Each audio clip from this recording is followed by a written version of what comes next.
Namaste. Welcome everybody to the Yoga of Mind Masterclass.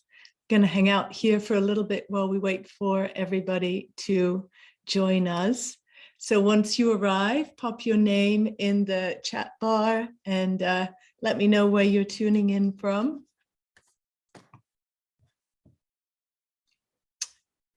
And welcome on this beautiful morning, at least it is in California. The full moon is tomorrow. Tomorrow's full moon is really in so many ways, in the Vedic tradition at least, a moon of deep listening. So how perfect as we go in to talk about the mind, to have this inspirational energy around currently that is connected to deep listening. So let's just see who's here in the room. Sarah from Vegas. Hi, Madeline. So nice to see you here. Gretchen, Wisconsin. Hi, Laura. Hi, Tamara from Amsterdam. Hi, Jessica. There's Amy, Gina. Hi, Carol. Hi, Jackie from Santa Barbara and Tammy. Hi, Tina, tuning in from Stockholm. And Saurabh from India, welcome. Wow. There's Isabel in London, Mexico, Marcella. Hi, Marcella.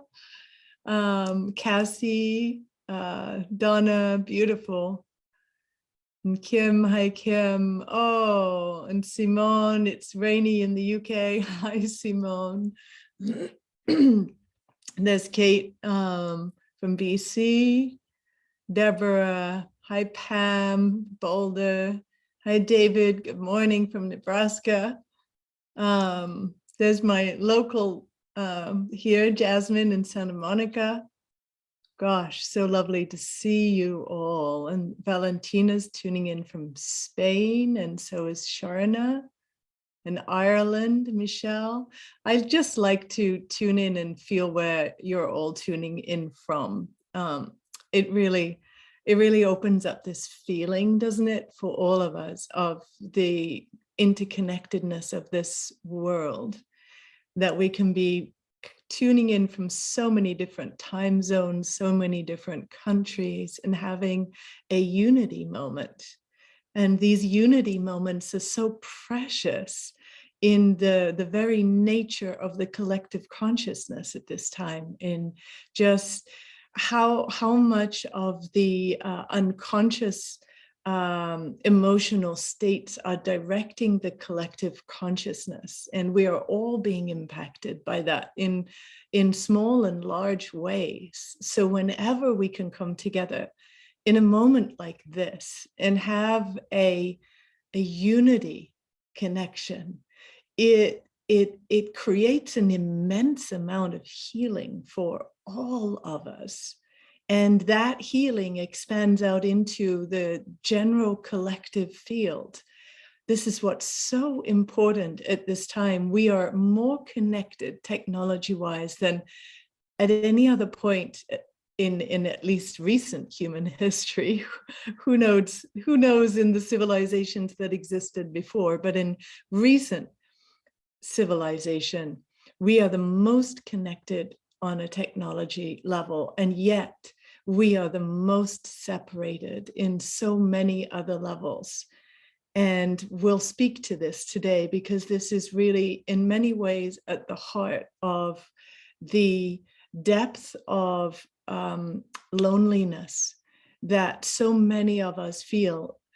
It might not even be on the conscious level where our lives are full, we have families, we have work, but on that deep level, when we're not connecting with ourself as the source of life itself, with that, in other words, with the source of life that is expressing through us, if we're not connecting with that and recognizing that, then we're in a place of separation, and the soul feels that.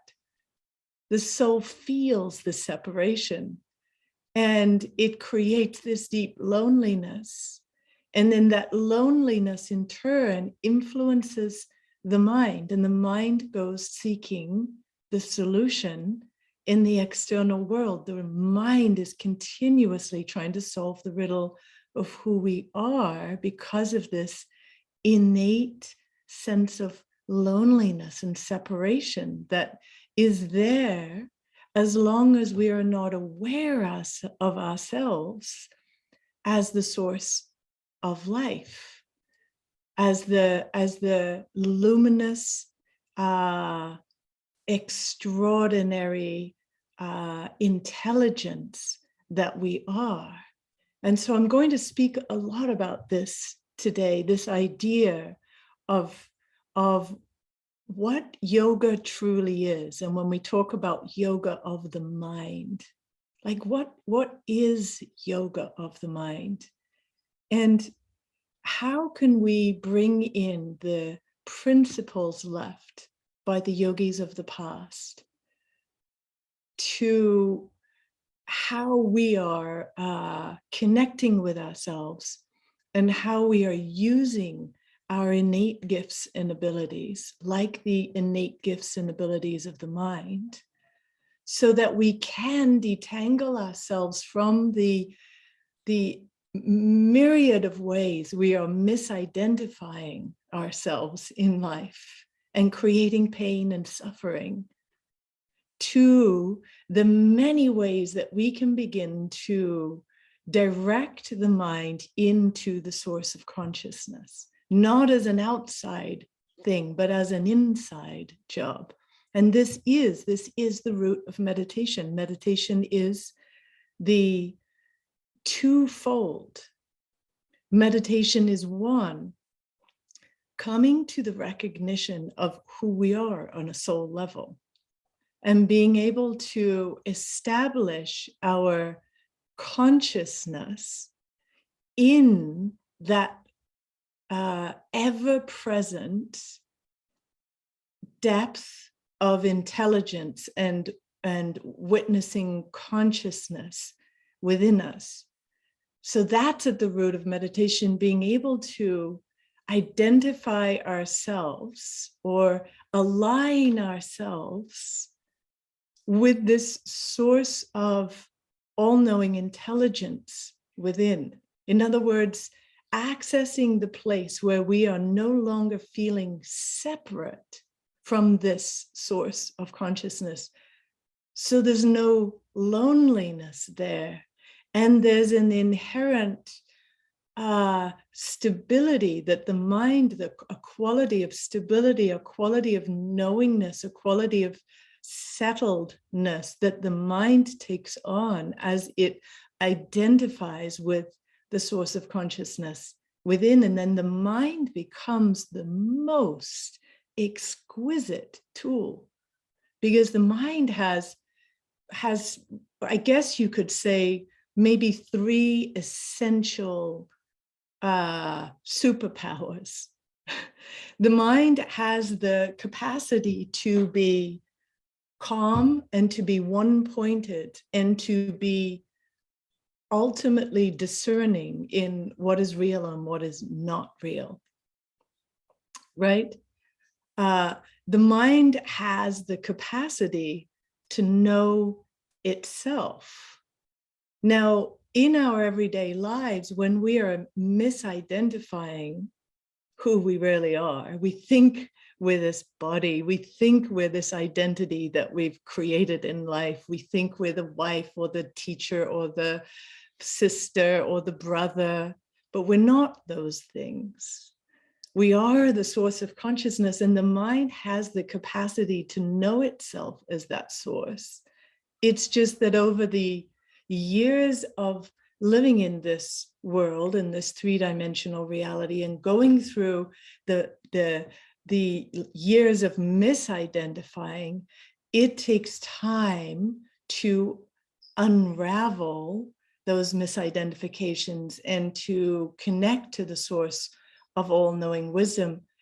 And we use the mind to go through that process. So you see, it's an exquisite tool. It just so happens that so often our mind is just working to a fraction of its capacity, Because if we are not connected to the source of who we are, if we don't have that understanding of, well, who am I on the deepest level?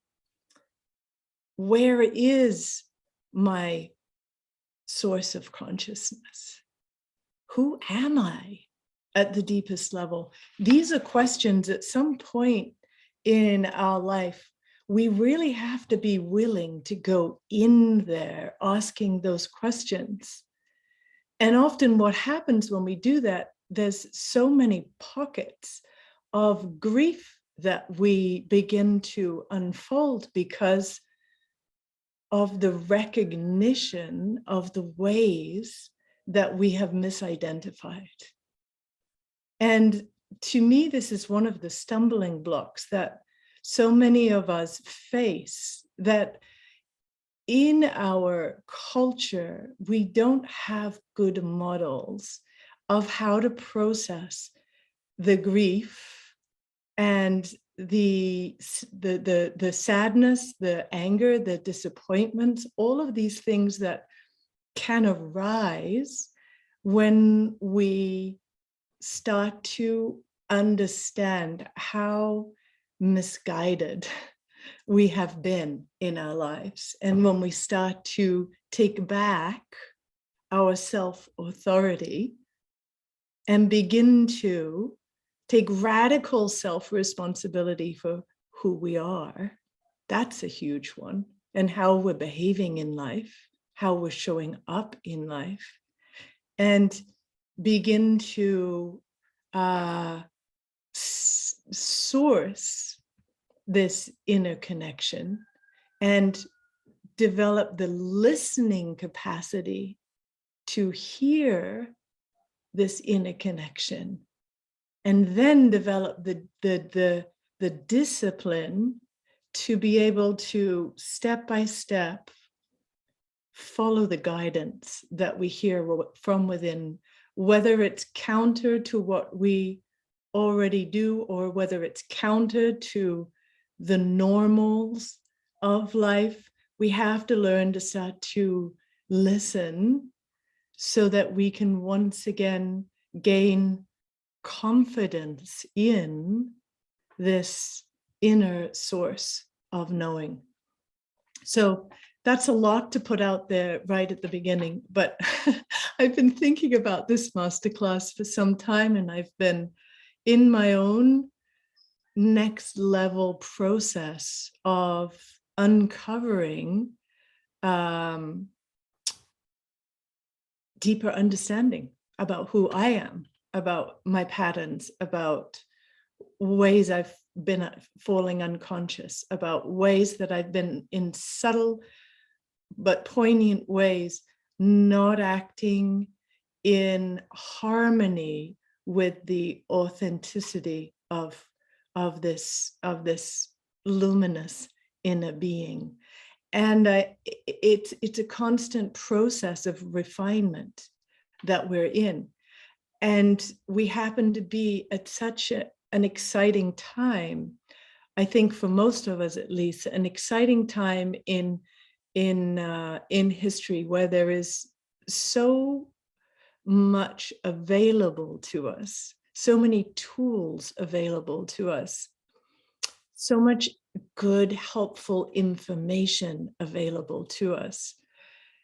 And now what we're really being asked to do is to internalize that information, to take the self-responsibility, to take the necessary steps, to learn, in this case, what I'm sharing with you, learn the systematic path that the ancient sages laid out for us that lead to this deep embodiment of self, that lead to the clarity and luminous quality that the mind begins to take on when we settle into our deep self, that leads to solution-oriented thinking that is not bound in the fears and limitations of the past.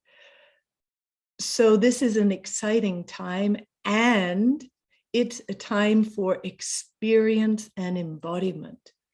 Knowledge will only take us so far. We have to do the work. We have to show up on a continual basis and begin to do the necessary process of training the mind to stay focused, to develop a deep level of concentration, to develop the capacity to turn the mind inwards, and simultaneously that we turn the mind inwards, develop the capacity to begin to sit with what is arising. Because what arises when we turn the magnifying glass inside of ourselves versus turning our attention in the myriad of ways to solve the riddle of who we are in the outside world, when we turn the magnifying glass inwards, for most of us, what we see first are the aspects of ourselves that we find the most challenging. It's the nature of how the mind works. It's also the nature of how we're conditioned, how self-critical we all are, how we are driving ourselves through this life with an image of who we think we should be, how we think we should be showing up, the things we should be doing, what it means to be a good wife, good husband, what it means to be a good worker, all of these conditioned ideas of who we are. And for so many of us, when we first sit and we turn that lens in and we start to up the ante of that magnifying glass, we start to see all the ways we've lost the threads of authenticity, where we have gone against the inner knowing of our soul, where we have slightly veiled or dimmed that radiance of our inner being by trying to mold ourselves so that we can show up in the world in what others or society has deemed is the acceptable way for us. And in doing so, we slowly start to temper that excitement, that radiance, that expansive, creative, illuminating nature of our own inherent beingness, until after a while we have veiled and shaped and tried to morph ourselves into something that is actually no longer recognizable to the mind. The mind is no longer recognizing the essence of self that we are on the purest level. And so the mind starts to identify with this persona that we've created. And it's a process to detangle the mind's identification, because the mind, in its role in walking through this life and being skillful in this life, the mind tries to maintain this self-created image. And so it keeps making decisions, it keeps creating circumstances that reinforce this identification that we have created. We have to teach the mind, first of all, we have to give the mind a taste again of the depth of this authenticity of who we really are, to give it a moment to bathe in the luminosity of our core being. And when the mind remembers that essential connection, now the mind becomes in service to this. And we can begin to be more discerning about this character that we've created in life, and more discerning about what is serving this inherent journey of the soul and what isn't.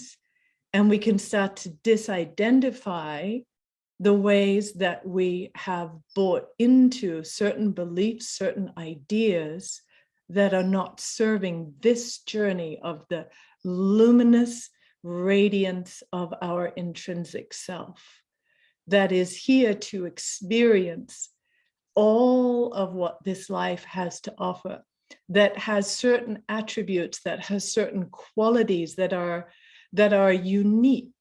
It is this source of all-knowing consciousness that we have within us in the yoga tradition. Its state, this energy, we all have this same energy. Yet each of us has certain qualities, certain frequencies, a certain strength of array of energy, you could say, that is unique to us, that holds certain attributes, certain things that this energy, that this soul came in with. So we are all so sweetly and perfectly unique. Like no one of us, unless we're identical twins, no one of us has the same face as anybody else. We're all unique. We all have strengths. We all have certain skills. And the more we can inhabit and live in this place, the more the pure essence of who we are gets to express itself in its uniqueness. And then we start to recognize those others in our life or in the world who are also representing their core self. And we come together in moments like this to have a unity moment of recognition of, oh yes, I know that I'm here because I recognize who I am on the deeper level. I already recognize that. I may not be able to establish it as my center for long periods of time, or maybe I can, but I recognize it. And in that recognition, we create the most extraordinary unity moment. And it's the moment of just such pure ripeness. We're ready for whatever the next lesson plan of life is. And we're ready to start to approach it from this internal seat of self, where we recognize that everything that we may have been seeking in our life on the outside, positive reflection from others, love, connection, feelings of worthiness, all of that, we start to source it from inside of ourselves. We begin to recognize that we are never truly alone, that loneliness inevitably comes when we're disconnected from the source of ourself, and when we're disconnected in a core way to those around us. Doesn't mean that we may not be surrounded by love. It just means that if we have not been operating from our deep authenticity and core being, that all those subtle misrepresentations of ourselves within our relationships creates a degree of separation, which creates varying degrees of feeling lonely. I hope this is making sense to you.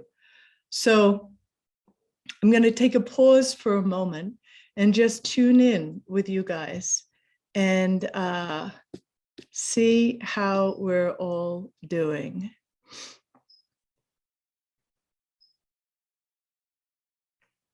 Madeline, you're saying, yeah, we also want to take in more knowledge, thinking it's wisdom, but the wisdom arises when we slow down enough to integrate the knowledge we're so hungry for. Oh, I love that.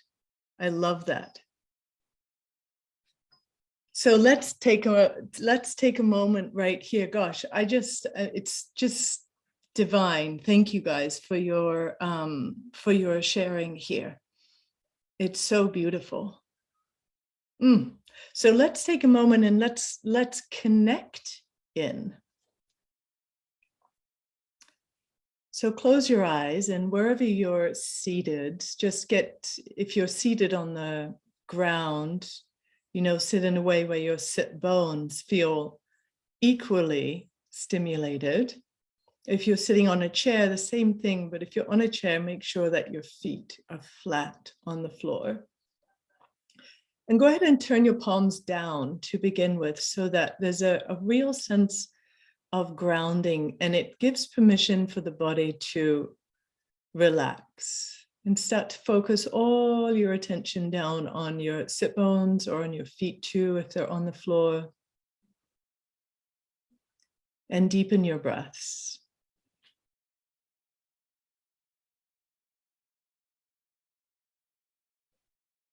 And we'll take just a few here, just for a couple of minutes, a nice grounding breath. So you inhale, focus down in your pelvic bowl area. Inhale for 5.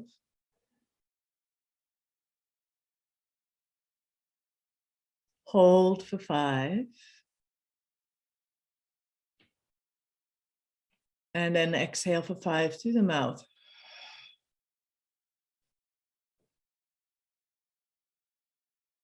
Let's do that again. Inhale 5 through the nose.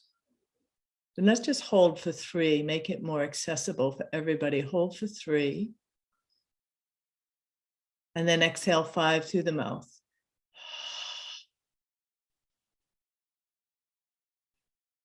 Keep going, breathing into the lower belly. 5.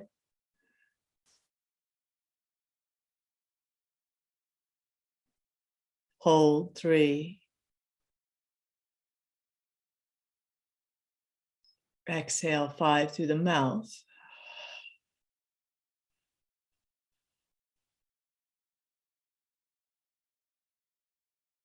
And a few more in 5.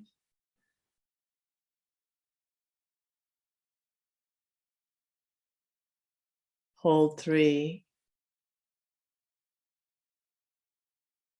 Exhale 5 through the mouth.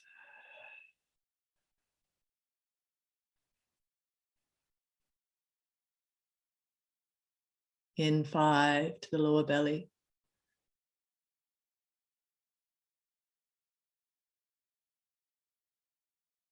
Hold 3. Exhale 5 through the mouth.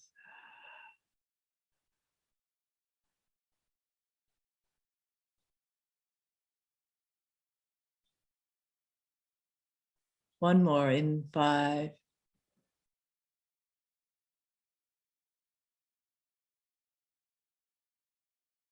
Hold 3. Exhale 5 through the mouth.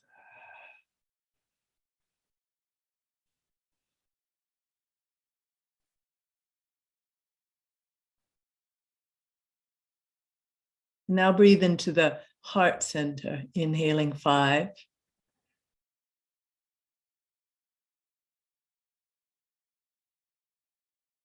Hold 3. Again, through the mouth, exhale 5, but feeling the energy at your heart center.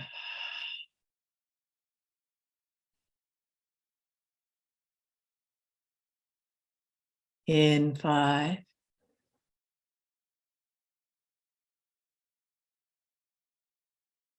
Hold 3. Exhale 5.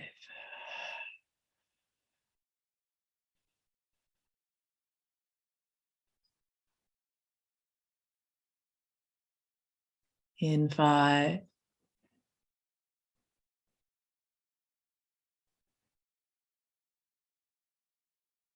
Hold 3. Exhale 5.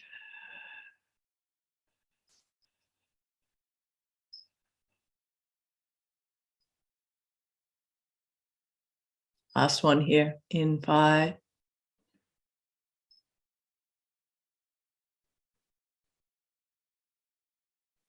Hold 3.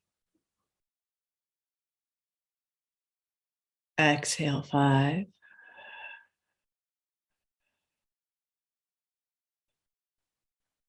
And then bring your attention up to your third eye area in your nostrils, inhaling through both nostrils. And exhaling.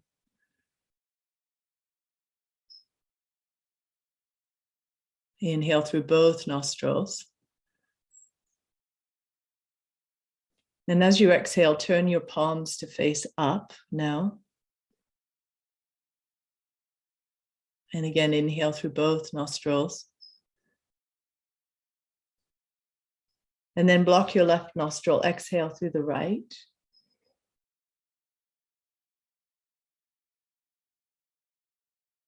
Inhale through the left.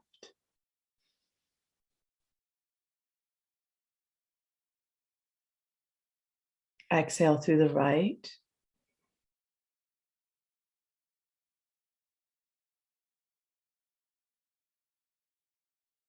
Inhale through the left.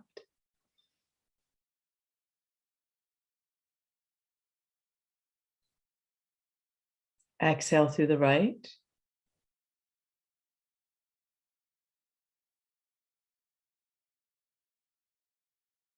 Inhale through the left.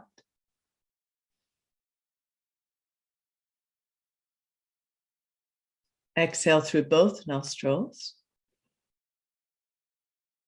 And just be aware for a moment of the place at the opening of your nostrils, feeling the breath entering, going up through the bridge of the nose, towards the third eye and back again out.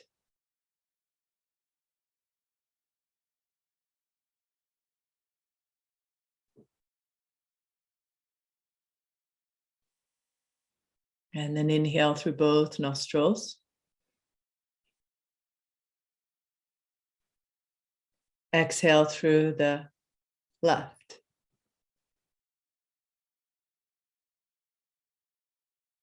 Inhale right.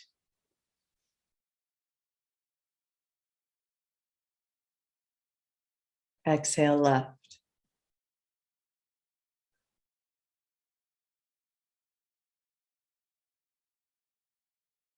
Inhale right.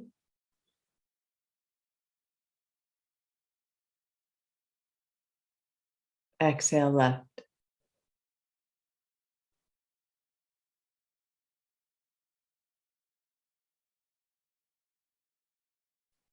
Inhale right.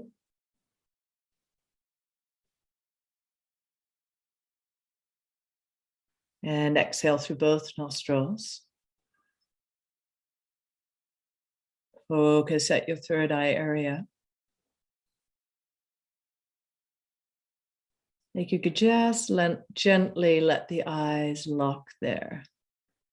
Not with pressure from the eyes, but just that feeling that you're tuning to the space of the Agnya chakra, the third eye, between the ears, slightly towards the space in front of your forehead.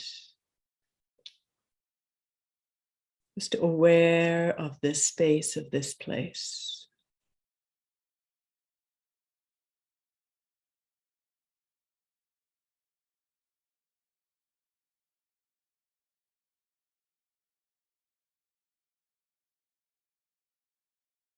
And opening to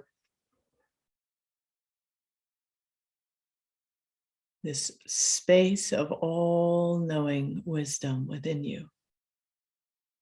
Opening to what is unfolding through you in this moment.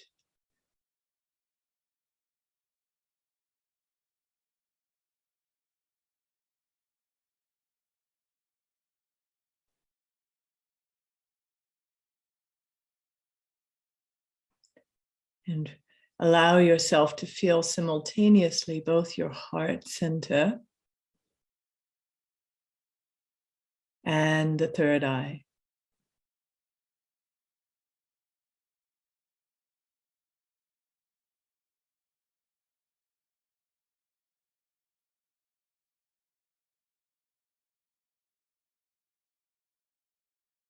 And notice what it feels like to be connecting in this way right now.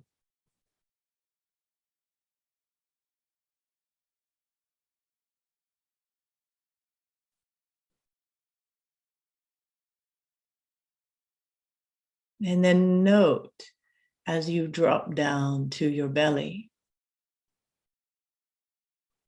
just note if there is a subtler feeling tone that you sense within you right now.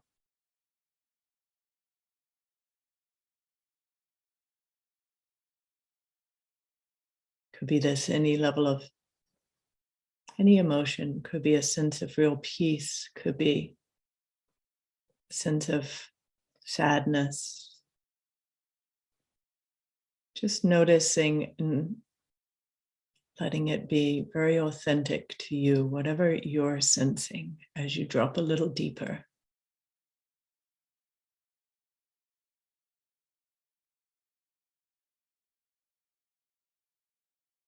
And take a few breaths here. And ask this deeper space within you right now, what it's communicating to you.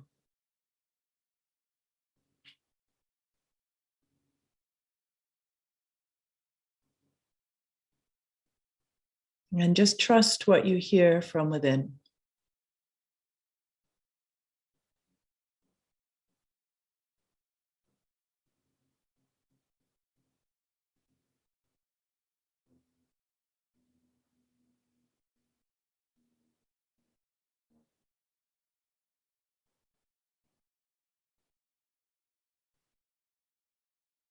Just noticing what that was. And once again,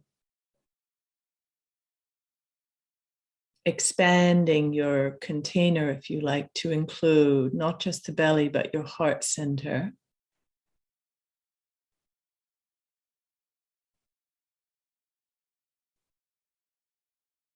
And then not just the heart center, but also the brain or the third eye.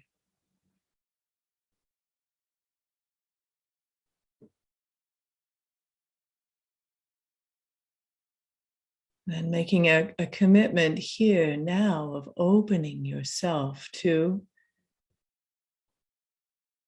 the next level of healing, that which is your soul is waiting for, so that you can sit with an even deeper authenticity within yourself.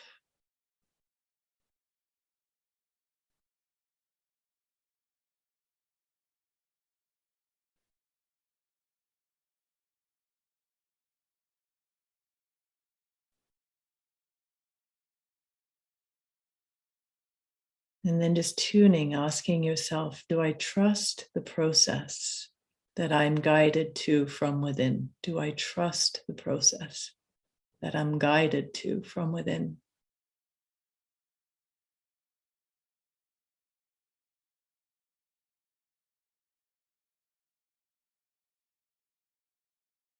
And tuning in, knowing the known realms or the unknown realms, to all the support that your soul could need for this next stage of evolution that you are self-initiating into. Call forth the protection, the support.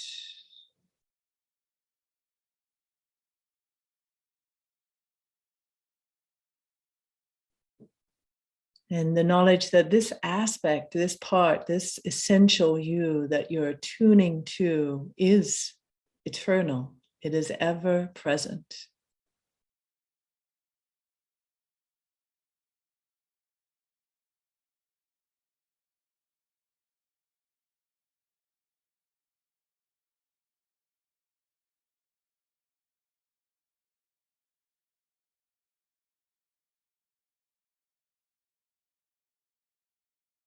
Good. And then take a nice deep inhale.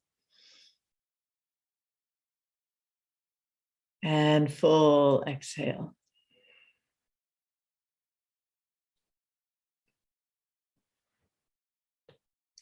And one more deep inhale.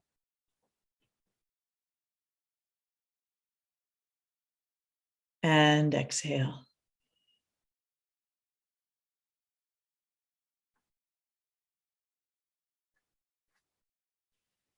Good. And then take a moment if you can. Ingrid, I just want to say, she's saying grief pouring out, deep belly crying, been happening every time I practice lately. Grief is an intense portal. Ingrid, I really know that place intimately myself. And it's so good that you can go there. And it's good that we can all trust ourselves to move toward and shed light on these pockets of grief or whatever it is that may want to flow through us, and trust the process of the inner guidance. And Prema saying grief wanting to be held, felt, and known for you as well. Gina, peace and smile on your face from trusting what you are feeling. Oh, yes, yes, yes.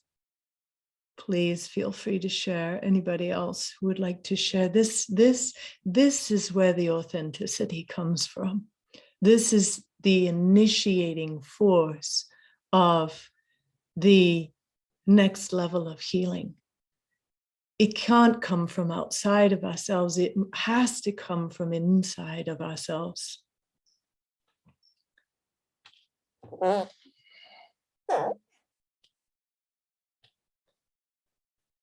Love and power. We have the power to start over always. Arlie, love that. A lot of grief as well, allowing it to flow through you. So good. Feels like I try way too hard to be me. Ooh, Sky, that's so powerful. Yes. The invitation here really is to soften into this deep source of knowing. Barbara, the hanging on to the conditioned action is only an effort not to feel the grief. Yeah, exactly, exactly, exactly. And under the grief, under all of that, there's this depth of knowing, of wisdom, of presence. Arlena, returning to self, deep listening, dissolving the external comments, even those from I love. Ilona, so much light, everything will be okay. Kelly, your heart is grieving as well, and you're allowing it all. Madeline, you too have had so much grief in shedding the old version of you. Moving this week, letting go of space, time as mother, and downsizing. Oh, so beautiful. Kristen, the deep need to be loved that feels so unattainable at times, it is grief inducing. Yeah. And it's that, the deepest love that ultimately we can experience is the love that arises from within when we truly land, when we really land and we really allow ourselves to feel and come home to ourselves. So beautiful. Untapped, stored power and energy percolating. Oh, beautiful. Restoring hope. And the grief is love, Barbara, yes.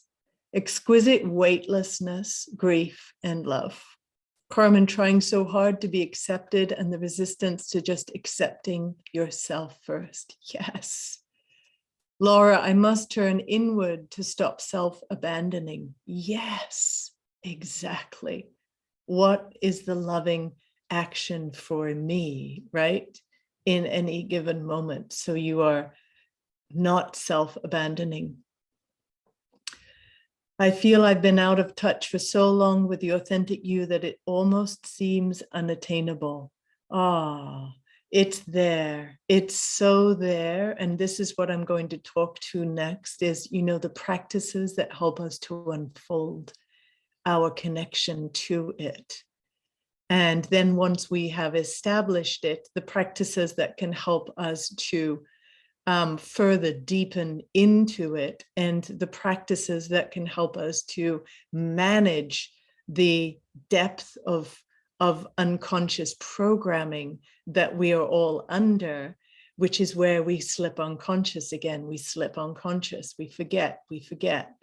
So this is all part of yoga of the mind. This is actually all part of what I'm teaching in my upcoming meditation and mind course, where I will have 8 days to go really in depth to the different levels of misidentification so that we can catch ourselves and pull us back.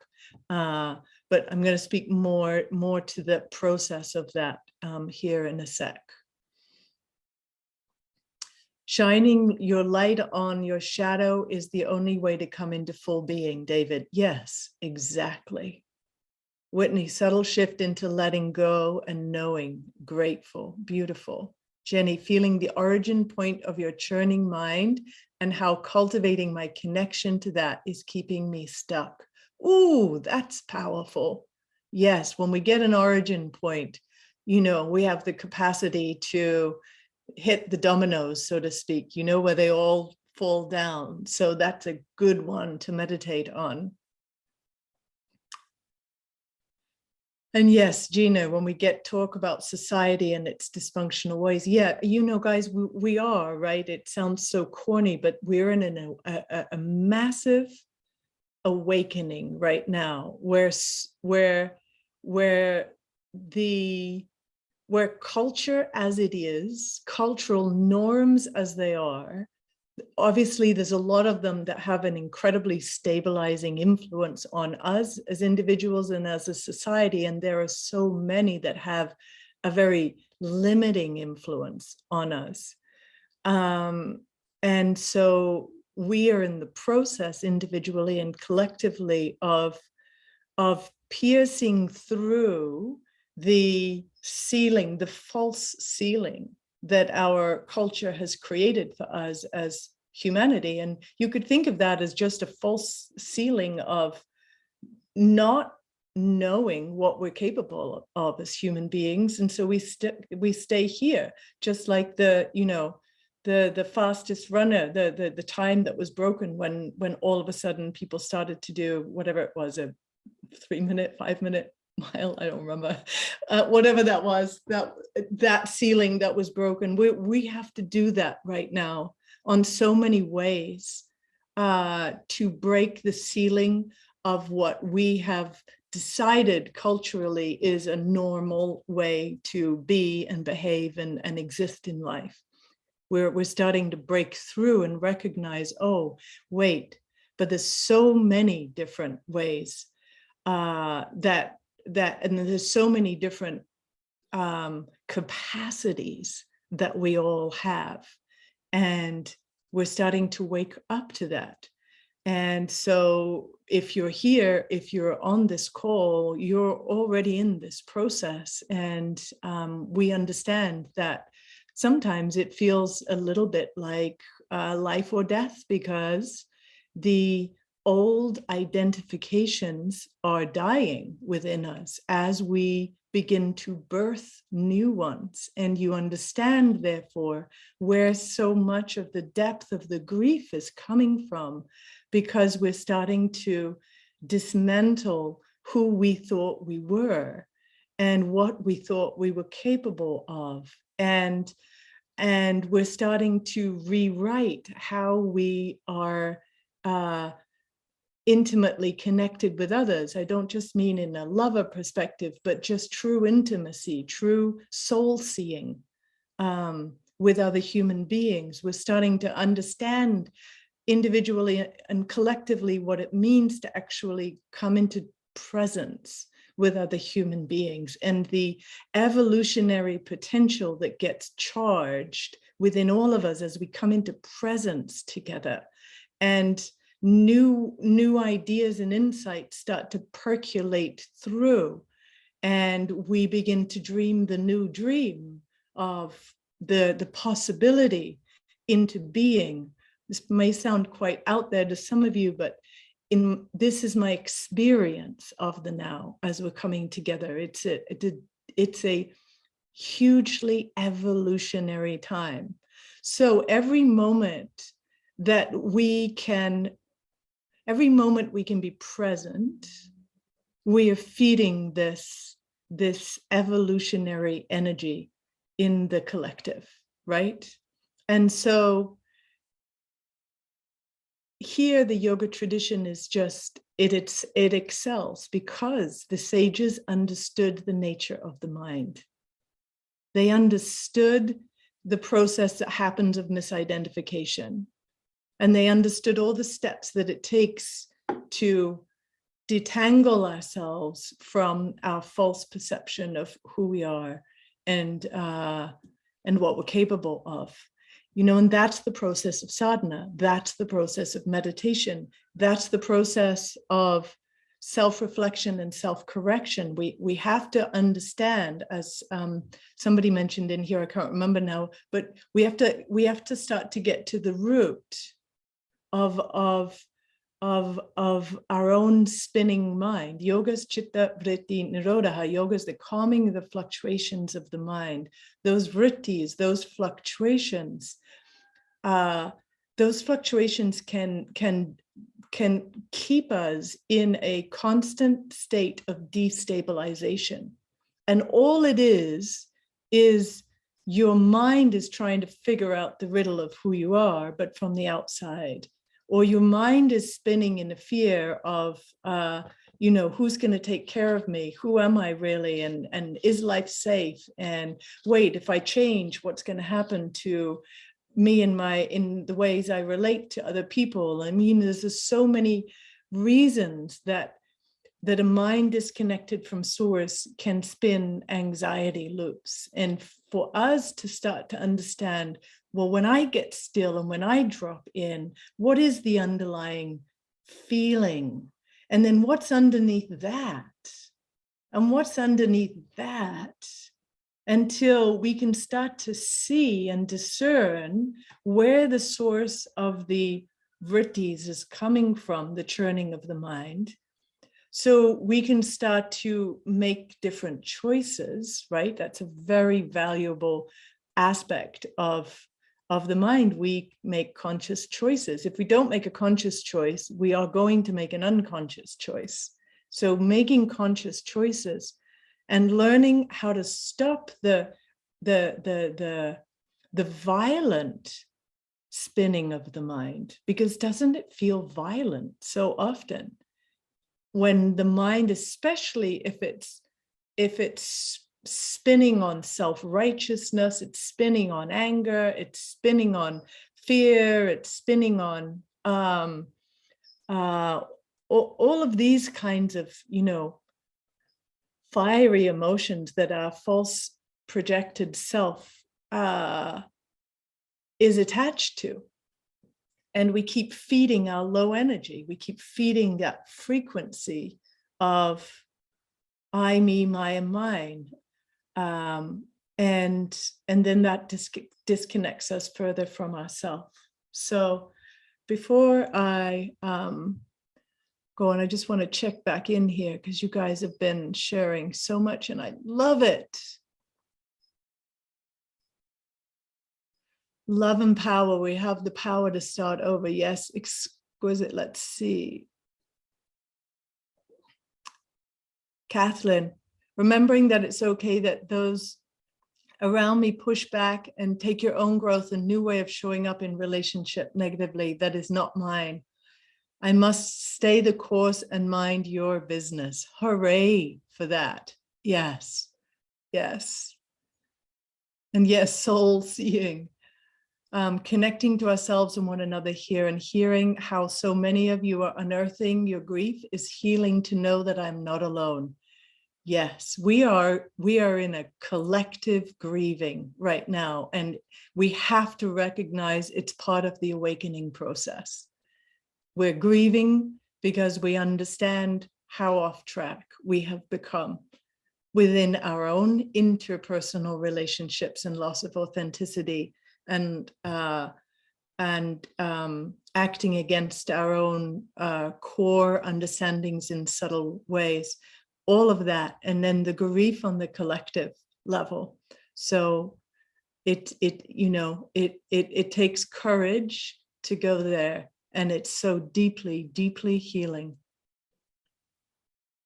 And Madeline saying, and when we unearth the grief, we actually feel a much deeper connection to that same earth. Yes, yes, yes.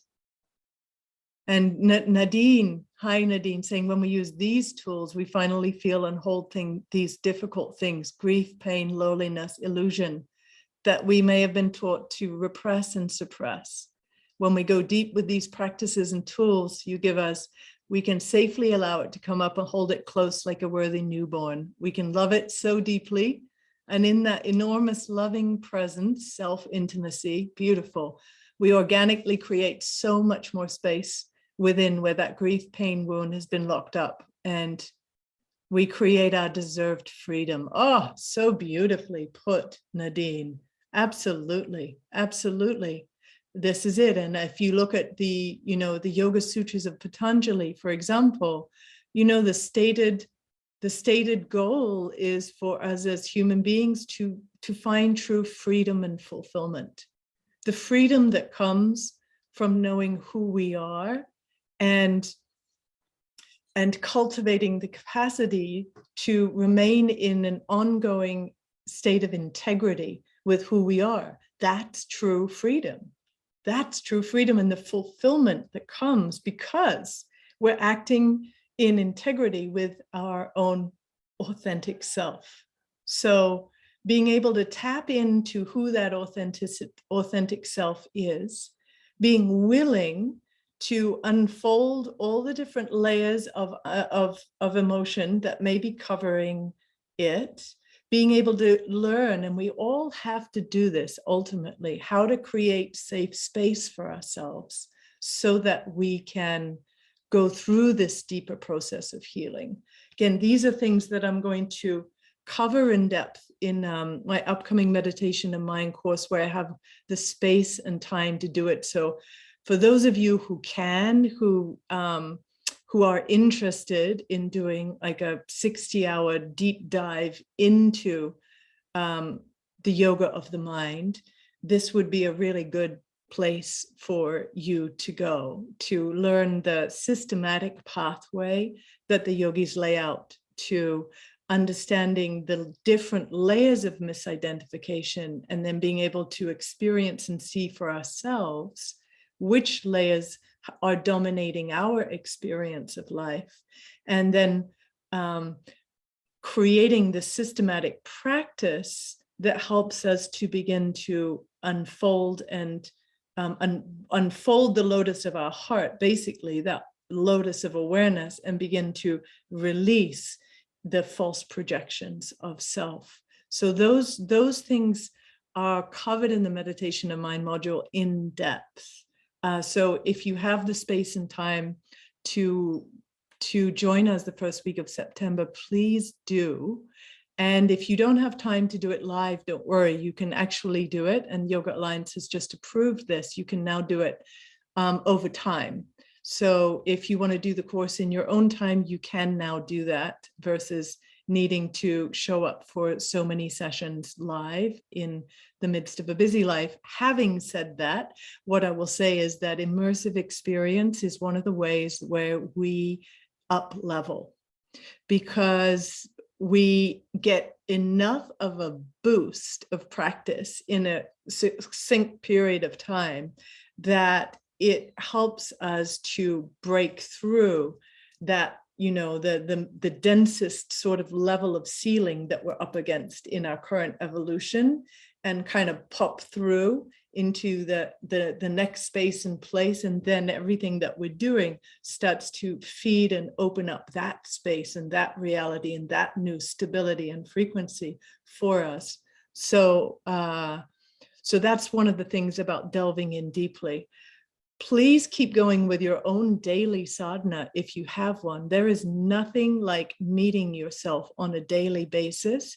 And please, if you have the time, give yourself a weekend give yourself a week, or life may end up giving you one, which I was just given a 3-week sabbatical because I hurt my knee and couldn't tour and stayed home and unearthed things I couldn't have unearthed as long as I was moving, and is birthing something wholeheartedly new in my own experience of self.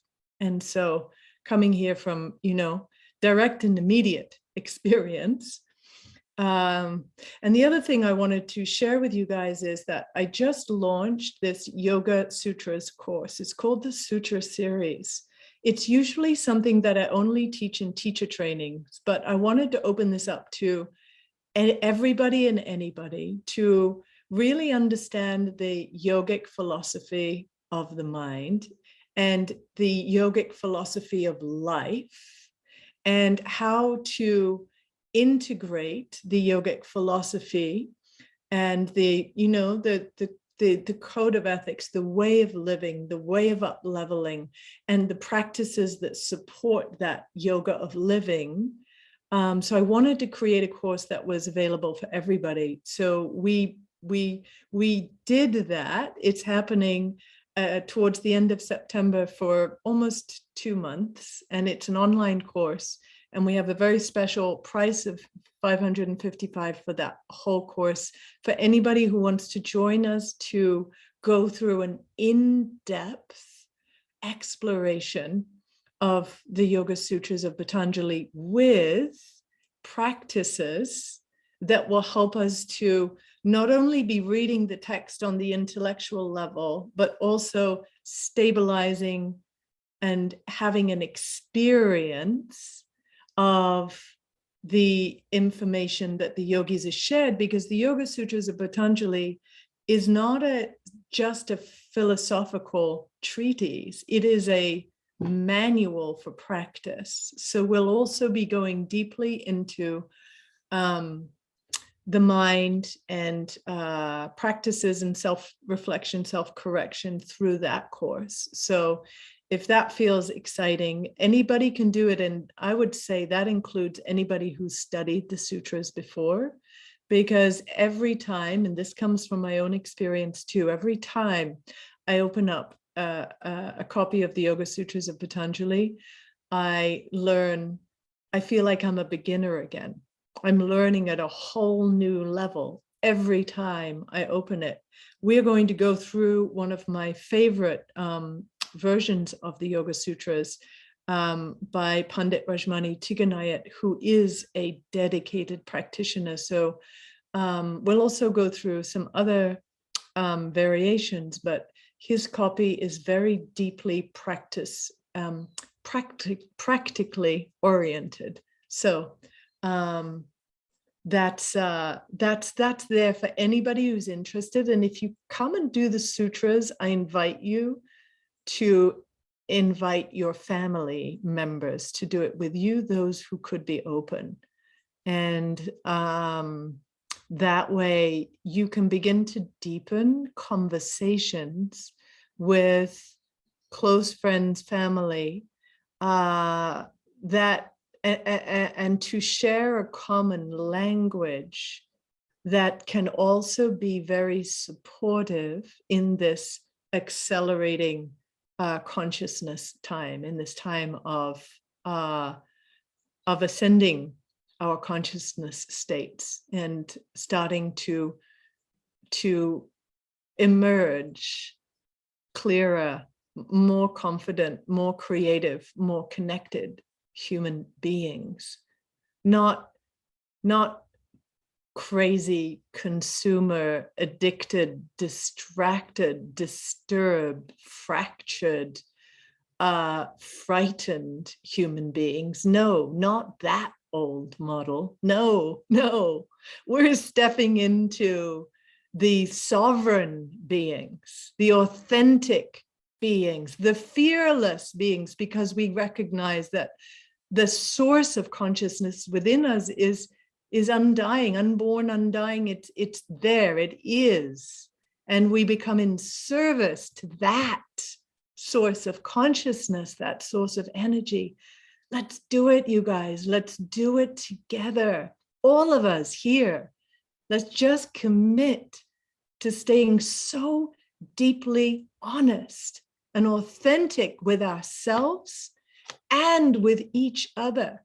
If we're going to build a new model of society, a new way of being, an emergent culture, it has to be built on authenticity. It has to be built on that non-negotiable intention that we have to stay in the truthful expression of who we are moment by moment, and not getting attached to who we think we are or thought we were or think we should be, but starting to get so radically honest with who we are right in the moment, so that all the past recapitulation can happen, so that the expansion and building of a new hologram of being can happen, so that the up-leveling and ascension process can happen for all of us. And